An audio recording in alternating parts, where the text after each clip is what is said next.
Engkau sampaikan, sehingga firman-Mu ini menjadi patokan bagi hidup kami, untuk kami berbuat berlaku bagi organisasi ini, sehingga organisasi ini berkenan di hadapan Tuhan dari sekarang sampai selama-lamanya.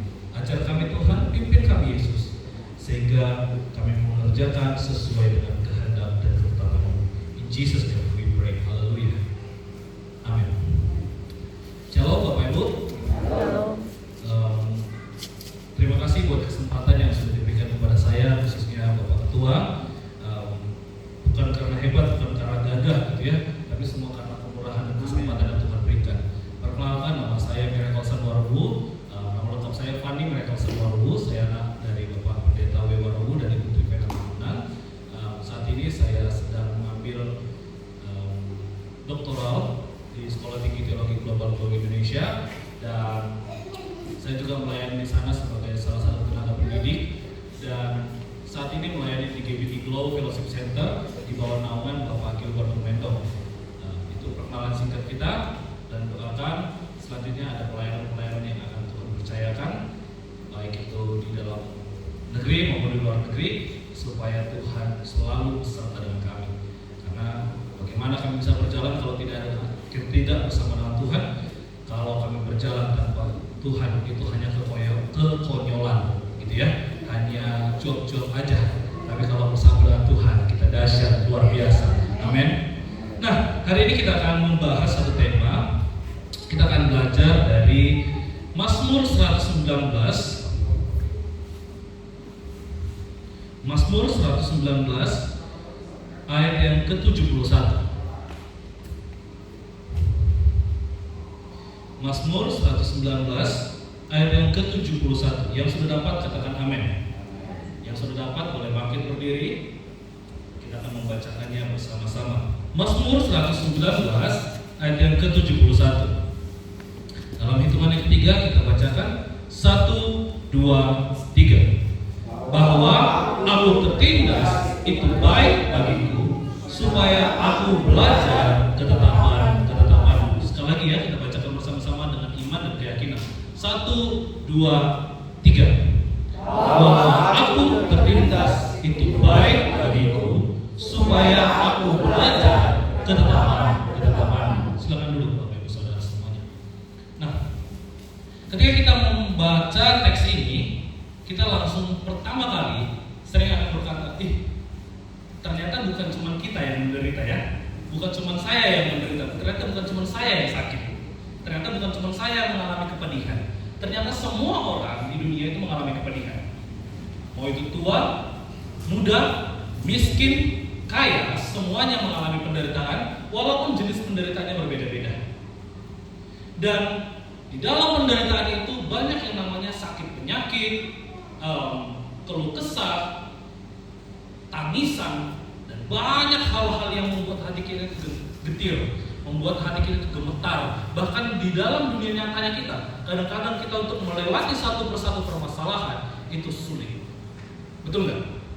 Walaupun kita disebut sebagai orang yang diurapi, walaupun kita disebut sebagai hamba Tuhan yang luar biasa, penderitaan itu memang masih sakit bagi daging kita.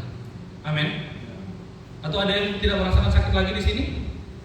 Ada yang sudah merasa paling hebat gitu ya, sehingga penderitaan datang, tangisan udah nggak ada lagi sama dia. Ada mungkin? Tidak ada. Selama manusia itu hidup, semuanya pasti akan mengalami penderitaan. Tapi perbedaannya antara orang yang mengenal Tuhan dengan orang yang tidak mengenal Tuhan, penderitaan bagi orang yang tidak mengenal Tuhan, penderitaan sebagai hukuman. Penderitaan sebagai satu hal yang betul-betul tanda bahwa Tuhan tidak menyertai dia. Penderitaan dianggap sebagai satu kesempatan untuk dia berbalik daripada Tuhan, mundur dari panggilannya, mundur dari setiap yang sudah dikerjakannya, mundur dari segala sesuatu yang Tuhan telah percayakan sebelumnya. Itu bagi orang fasik, orang yang tidak sungguh-sungguh kepada Tuhan. Walaupun terlihat kadang-kadang itu seperti pendeta, tapi kadang-kadang kita harus tahu bahwa ada orang yang betul-betul pendeta, pelayan dalam Tuhan, ada yang pura-pura jadi pendeta. Ya, itu banyak kita temukan. Gak usah kita tutup-tutup, tahu sama tahu aja kita kan, ya kan? Tapi ada yang sungguh-sungguh sebagai hamba Tuhan, walaupun dalam permasalahan, walaupun dalam penderitaan, walaupun dalam rasa sakit, dia tetap berkata, Tuhan itu baik.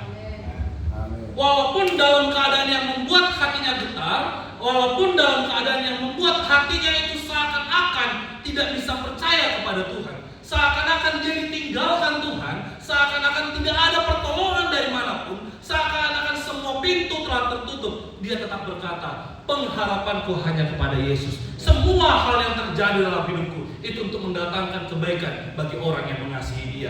Semua yang terjadi dalam hidupku itu diajarkan Tuhan agar aku berharap penuh kepada Yesus, Tuhan dan Juru Selamatku. Amin. Itu yang dikatakan Daud kepada kita. Dan selama saya coba pelajari dalam keilmuan, saya mau ada kutip beberapa, atau saya mau sebutkan beberapa penyakit yang ada. Yang pertama namanya schizophrenia. Schizophrenia. Ini adalah keadaan di mana seseorang yang selalu melihat keadaan dari sisi negatifnya. Sekali lagi ya. Schizophrenia adalah keadaan di mana seseorang melihat dari sisi negatifnya aja terus. Apa contohnya? Seseorang ngajak makan, ya, lalu ngajak makan, diturutin, terus dia bilang gini, ngomel-ngomel dalam mulutnya. Taunya kenapa diajaknya, mau minta maaf nih sama aku. Bergulung dong. Ngeri ini, permainannya ini ngeri, aduh, segala macamnya. Ada juga orang yang memberikan tumpangan, contoh seperti Pak Ketua tadi ke kami. Orang schizophrenia anggapnya bilang gini, oh jadi Pak Ketua ini nganggap aku rendah ini ya.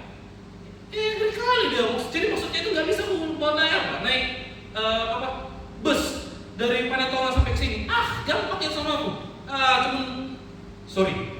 Bilang berdoa benar. Sering kali orang-orang schizophrenia itu seperti itu. Gak ada masalah apapun, kebaikan apapun yang dianggapnya satu kebenaran. Gak ada satu kebaikan apapun yang dianggapnya suatu hal yang mengenakan bagi jiwanya, mengenakan bagi rohnya dan berkata Tuhan Yesus terima kasih. Gak bisa. Orang schizophrenia itu selalu melihat segala sesuatunya. Walaupun kita lihat dan kita tahu itu baik, dia bilang enggak. Pura-pura itu. Lu persen juga. Mungkin begitulah kira-kira. Apalagi kalau orang schizophrenia ini ada di kalangan kita, orang-orang Siantar. Apalagi orang Batak kan, apalagi orang Nias. Sering lah itu. Dan kadang-kadang ini juga terjadi di kalangan ibu-ibu di keluarga. Suaminya baik, suaminya jahat, nggak ada yang baik sama dia. Selalu seperti itu. Dan itu disebut dengan schizophrenia. Tidak ada hal yang baik yang bisa dia ambil dari suatu keadaan. Nah, ternyata orang Kristen mengalami hal yang sama. Ketika ada dalam keadaan yang buruk, keadaan di mana dia harus melipat kakinya, dia harus bertekuk lutut di hadapan Tuhan, dia harus menangis sejadi-jadinya, dia harus merasakan desakan yang sangat luar biasa yang berkecamuk di dalam hatinya, di dalam jiwanya. Dia selalu bilang, Tuhan, apakah Engkau ada? Tuhan, di manakah Engkau? Tuhan, apakah nggak bisa lagi Engkau Tuhan? Tuhan, kayaknya salah Kau nih Tuhan. Turunlah Tuhan biar aku naik. Orang Kristen sering seperti itu. Sorry saya mau bilang, saya juga bertemu dengan hamba-hamba Tuhan yang seperti itu. Tapi bukan di sini. Syukurnya orang-orang di sini tidak seperti itu. Amin. Cuma satu orang yang bilang nggak apa-apa. Nah, orang Kristen banyak mengalami penyakit ini.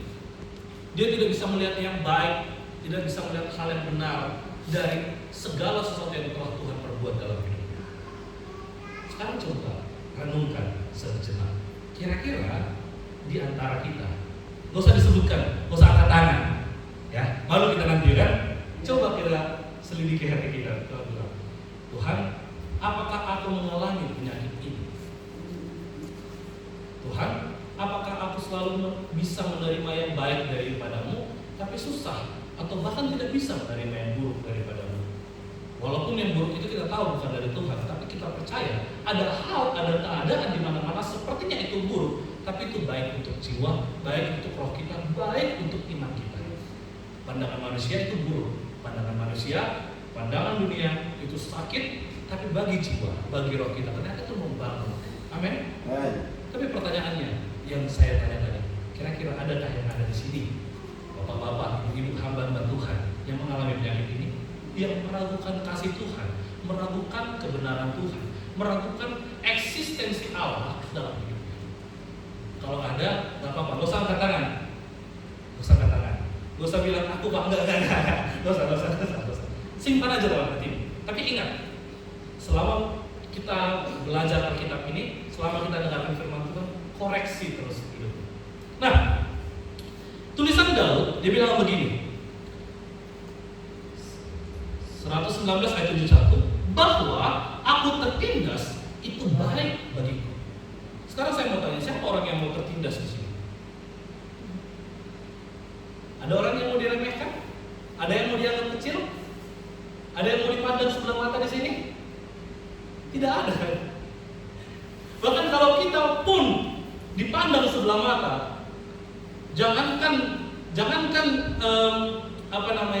langsung gitu ya. Mungkin dari orang kita dengar langsung gini tangan kita. Maksudnya itu? Maksudnya?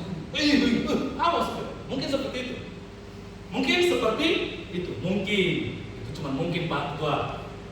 Anggotamu baik-baik Pak Ketua. Tapi kan ini cuma mungkin. Seringkali kita dengar pun kabar yang buruk, kabar yang tidak baik dari orang tentang kita langsung bilang, belum kau tahu. Betul, kalau sehari Minggu aku jadi hamba Tuhan, tapi kalau hari Senin sampai hari Jumat kau kerjain aku, tangan ini pun pelayan sama kau, katanya gitu. Betul kan? Nah, opung ini ketawa, sering itu lihat di sana katanya. Tapi bukan di sini kan, opung. Puji Tuhan ya. Tapi menariknya, Daud bilang tertindas itu baik bagi kita. Kata baik itu disebut dalam bahasa Ibrani itu tov, indah, mulia, manis. Coba bayangkan kata-kata ini diganti dengan kata-kata yang tadi. Dikatakan berarti kalau kita ubah terjemahannya sedikit ya, kata tov yang kita pahami di sini baik, itu kita ubah jadi indah, mulia, dan enak, gitu ya. Berarti kata-katanya seperti ini, bahwa aku tertindas itu indah bagiku. Berat ya? Aku tertindas itu manis bagiku. Tertindas itu mulia bagiku. Siapa yang mau bilang ini kepada Tuhan? Tuhan, terima kasih buat penderitaanku ini. Ternyata penderitaanku itu baik bagiku. Karena itu baik Tuhan, biarlah itu selalu di hatiku. Ada yang mau gitu doanya? Ada yang mau doa gitu? Gak ada kan? Kita kan selalu bilang, Tuhan, palawas aku, lepaskan aku dari masalahku ini. Tuhan, ini ada Tuhan, tolong jauh Tuhan, urungi ya Tuhan. Kita bilangin gitu kan? Tapi Daud memiliki iman yang berbeda dari kita. Iman Daud adalah iman yang murni, sehingga Alkitab bilang hanya 2 orang yang berkenan dalam Alkitab. Yang satu siapa? Yesus. Satu lagi Daud. Hanya 2 orang yang disebut dalam Alkitab berkenan. Kenapa berkenan? Karena Daud mengerti betul hati Allahnya. Karena Daud tahu betul pemikirannya harus ditundukkan dalam pemikiran Allah. Kalau seandainya setiap orang di GMF Kokemen ini bilang penderitaan itu baik bagiku, indah bagiku, penderitaan itu manis bagiku, gak akan ada orang yang bilang, lama-lama ini pakai tonton sudah deh, nanti lo ketuson, nanti son, asal gak akan ada yang begitu. Kenapa?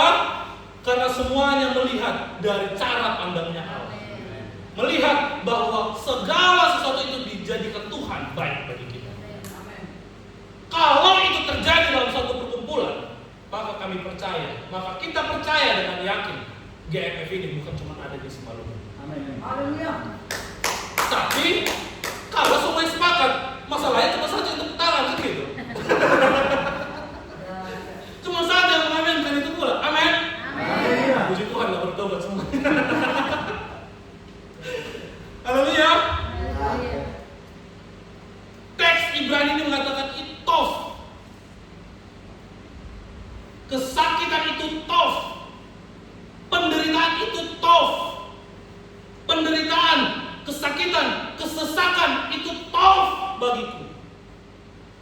indah, toh itu indah, toh itu mulia, toh itu manis.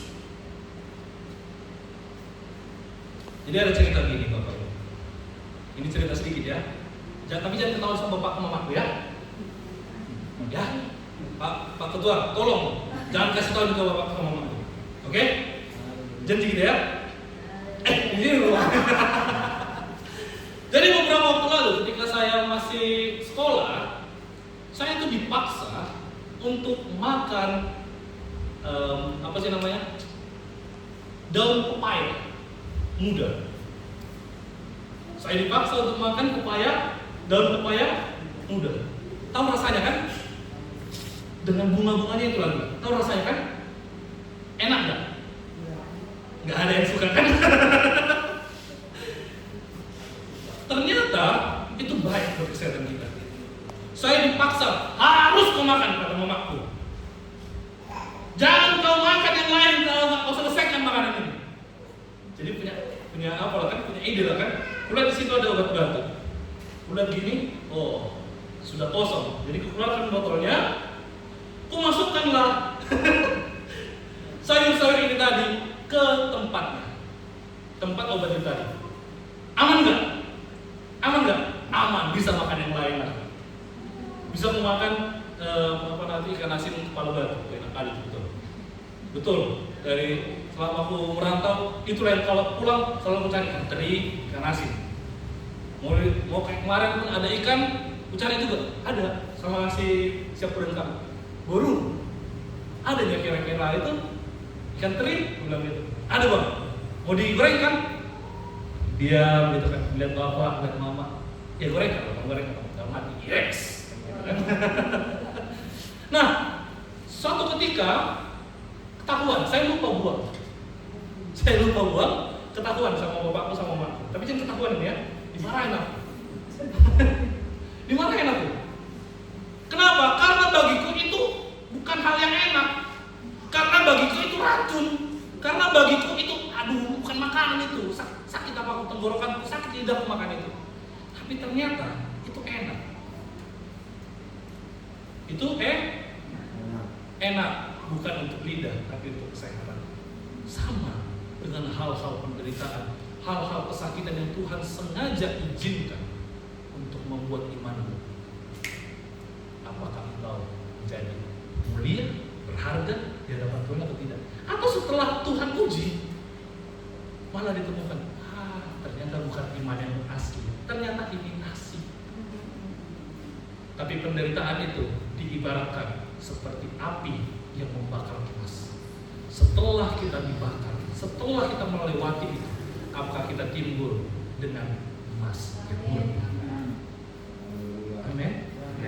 Pertanyaannya, ketika Tuhan mengoreksi hidupmu, ketika Tuhan memproses hidupmu, apa yang keluar? Abu atau emas yang murni? Cuma satu orang yang mengatakan emas. Gak apa-apa, yang lainnya masih proses. Nah, karena tadi Pak Ketua bilang cuma 25 menit ya kayak gitu. Padahal sebenarnya ini mau 1 jam juga ini sebenarnya. Ya Pak Ketua ya. Kita tahu ada hal yang selanjutnya yang akan kita kerjakan. Daud menyebutkan ketertindasan itu bukan hal yang membahayakan bagi jiwanya. Ketertindasan, kesakitan itu bukan hal yang bisa membuat imannya menjadi lemah. Tapi segala sesuatu itu, proses Tuhan itu, Tuhan sengaja izinkan untuk membuat kita menjadi sungguh-sungguh, menjadi iman yang murni, iman yang asli, yang tidak akan pernah goyah lagi, tidak akan pernah mundur lagi, tidak akan pernah meninggalkan Yesus itu, walaupun masalah tetap akan ada. Amin. Saya mau bilang, jadi orang Kristen itu gak enak. Jadi orang Kristen itu gak enak, karena dia harus pikul salib, karena dia harus menyangkal diri, karena dia harus menjadi serupa dengan Yesus.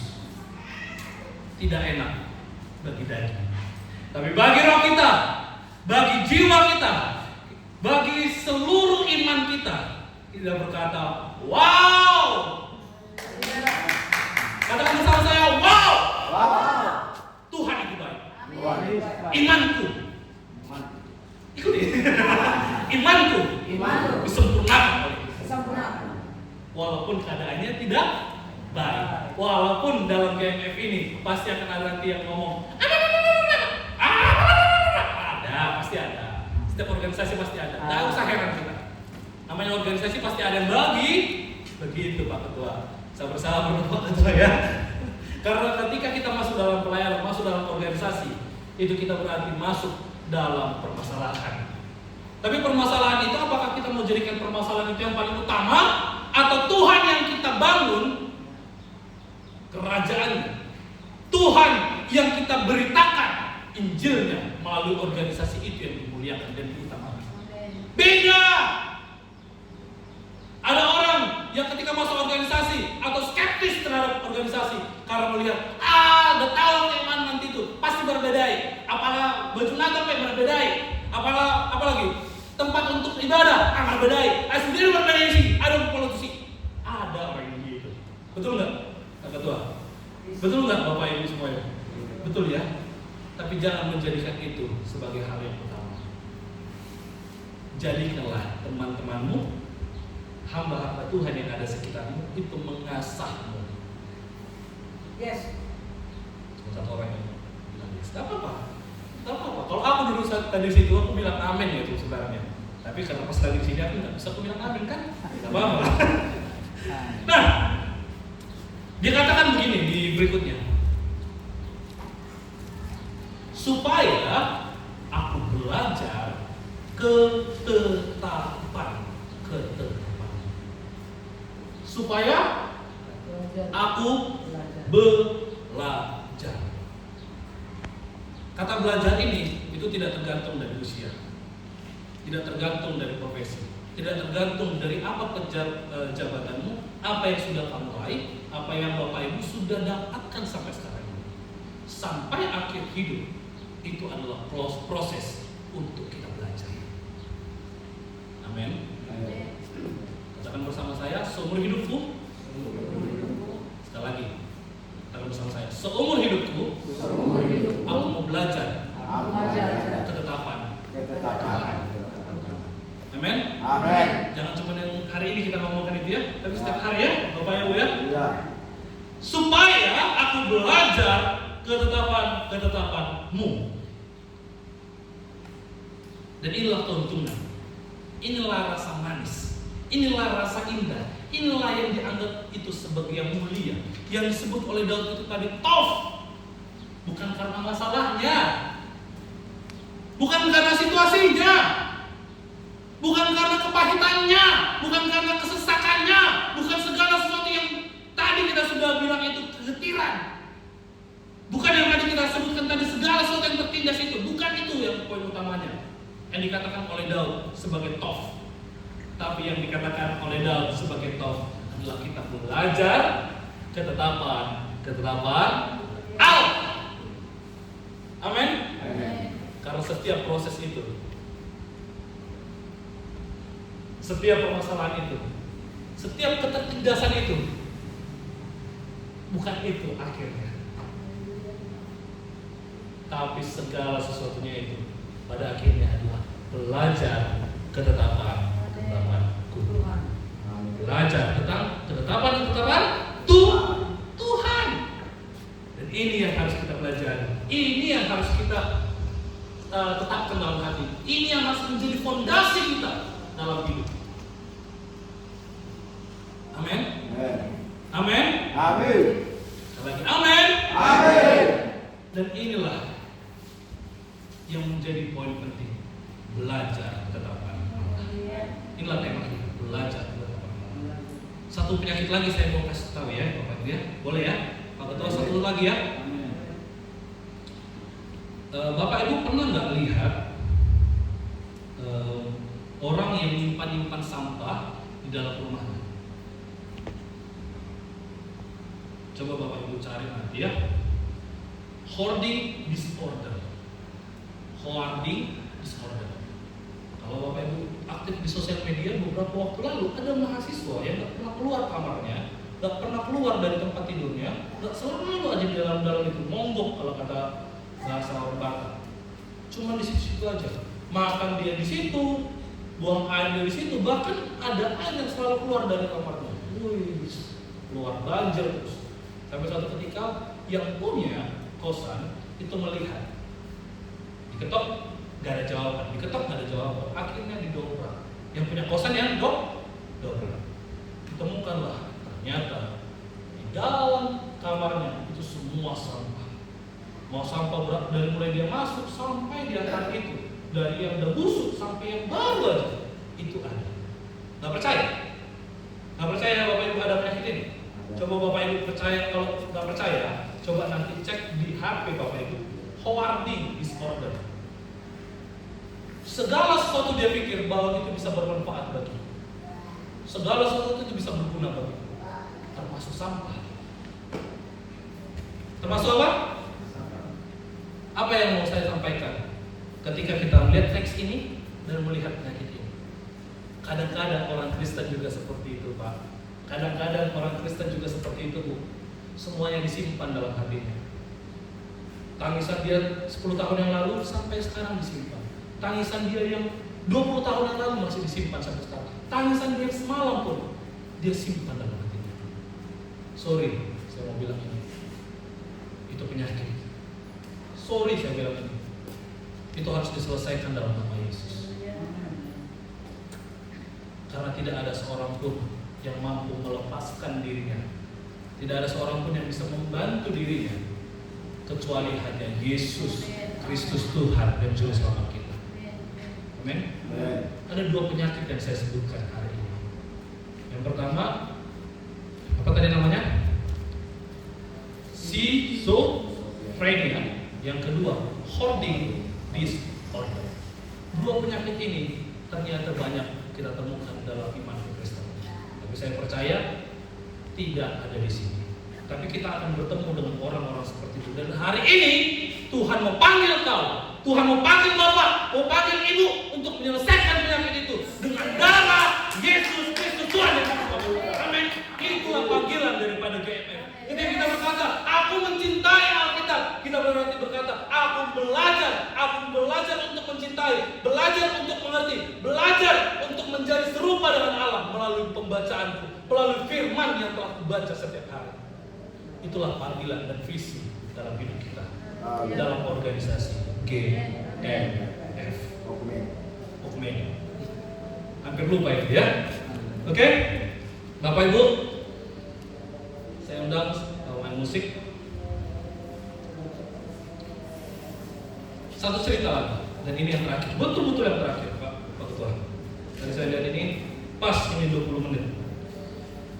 Tahukah Bapak Ibu tentang mampirlah dengar doaku?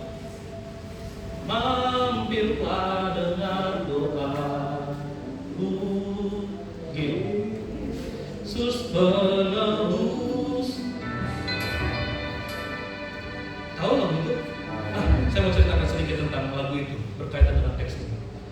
Itu adalah lagu yang ditemukan ketika seorang pencipta lagu, namanya itu Crosby, sedang melayani di penjara. Dan dia selain dia khotbah, dia cerita-cerita tentang orang-orang yang di penjara, tentang bagaimana kehidupan doanya. Kalau kita lihat teks ini kan, refnya, mau Yesus Tuhan, dengar doaku, janganlah kau hampiri, jangan orang lain kau hampiri, jangan terus begitu kan? Seakan-akan dia ditinggalkan oleh Tuhan, seakan-akan lagu ini tidak rohani. Apakah Tuhan meninggalkan kita? Enggak. Enggak mungkin, enggak lagu rohani. Tapi ternyata lagu ini berasal dari seorang narapidana yang buta. Dia bilang gini, Crosby, ketika aku melantunkan doaku, aku dalam keadaan takut dan gentar. Kenapa saya takut? Karena saya dipenjara karena perbuatan. Apakah Tuhan mau menolong aku dalam kesesakanku? Apakah Tuhan mau menolong aku dalam penderitaanku saat ini? Sehingga setiap kali saya berkata, Yesus, Yesus, dengar doaku, itu bukan dalam keadaan saya sedang kuat, Ternyata dia bilang pada saat itu, setiap kali saya berdoa, saya dengan hancur hati, saya sedang dengan kerendahan penuh, dengan air mata yang tercurah, dengan hati yang betul-betul tidak bisa, tidak yakin dengan Tuhan. Apakah Tuhan mau menerima aku? Aku tahu aku telah menerima Yesus. Aku tahu Yesus ada dalam hidupku. Tapi apakah aku mampu? Apakah aku layak, Pak? Kata ini. Kemudian Crosby pulang dari penjara. Sepanjang hari itu, sepanjang minggu itu, dia berkata, Tuhan,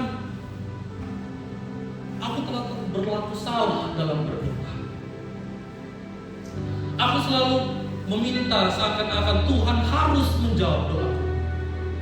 Tapi aku tidak sadar segala dosa dan pelanggaran yang telah kubuat telah melukai hatimu Tuhan. Aku melupakan hatimu dan selalu menganggap hatiku yang paling utama. Lalu kemudian dia menulis lagu teks ini kurang lebih 4 bait dan sampai sekarang masih kita dengar.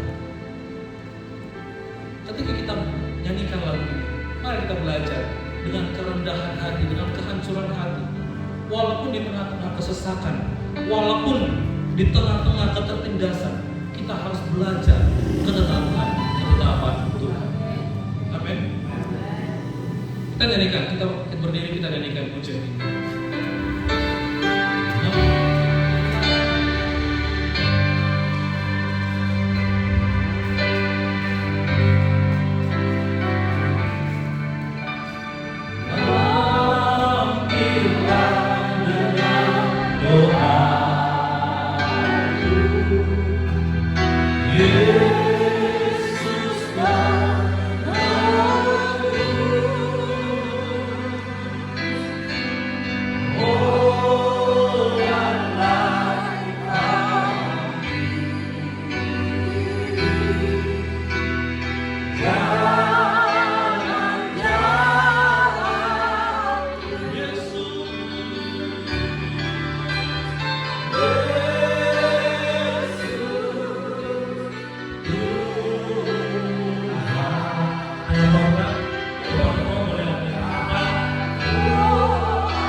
Tadi dalam kesaksian